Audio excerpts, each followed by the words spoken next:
There are at least 14 wildfires burning in California right now. The largest active one is the Kincaid fire, which has burned nearly 80,000 acres so far. For more on this situation, let's go to Melody Hahm, who is near the Getty fire in Southern California, just north of Los Angeles. Melody. Hey, Miles. Yeah, as you can tell, there are lots of bugs around me. It's very dry here. I'm overlooking right now San Fernando Valley. We just passed the Getty Museum on the way up here. I have to note that the Getty Museum has been closed all week, as you can imagine, as well as the Villa in Beverly Hills in the Malibu area as well. Both of those have been shut down, but they are planned to reopen tomorrow.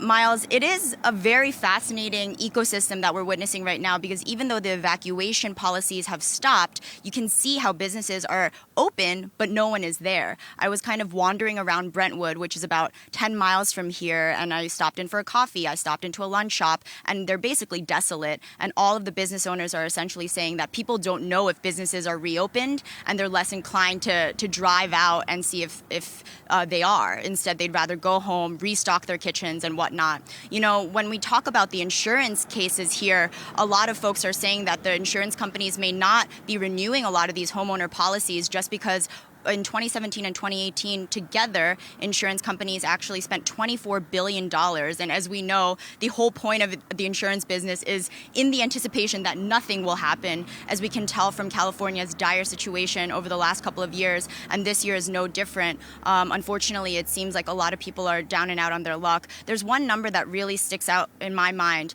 $317,000. That is the average amount that homeowners had to pay, the difference between how much the insurance companies are willing to pay and how much they actually ended up having to owe on rebuilding their homes, on having to figure out what they could actually end up prevailing with. I spoke with some of the business owners actually in Northern California as well, and it's so interesting because I thought that they would be passing the blame off to PG&E, and they would say, you know, a lot of this is their fault, and even though they were taking these proactive measures, we don't appreciate it. But surprisingly, I spoke with about 5 folks there. None of them were actually passing the blame off to the power company. Instead, they were saying that's not actually productive, and it's just better for us to figure out who has a generator, which kitchen is actually going to be able to hold our dairy products and meat, et cetera, et cetera. So it's actually a very optimistic kind of tone that people are striking here.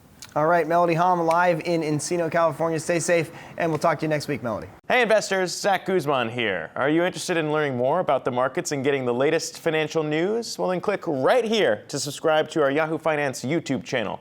Get the latest up-to-the-minute market analysis, big interviews in the world of finance, and information on how to manage your money every day wherever you are.